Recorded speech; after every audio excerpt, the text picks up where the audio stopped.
I've got the Vanpowers Manidae fat tire e-bike here, and I'm going to share a couple critical assembly tips that'll make that go much faster and much easier. Stay tuned. The first tip comes after you open the top.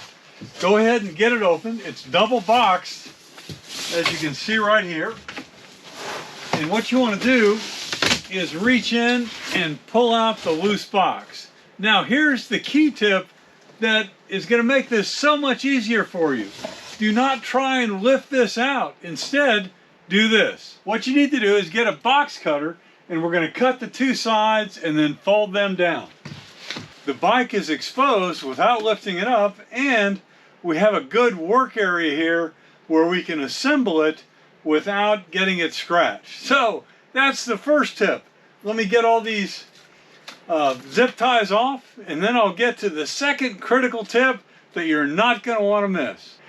Two things to get started. The first is we need to remove the battery, because we're going to turn the bike upside down, and you don't need to fight against the extra weight of the battery. The second thing is, since we're going to put this on its handlebars, you don't want to have anything touching the LCD display.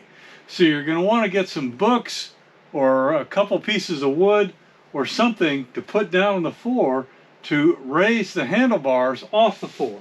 Now what I use are something called handlebar jacks. And these are pretty nice, and I'll link up where you can get these in the description.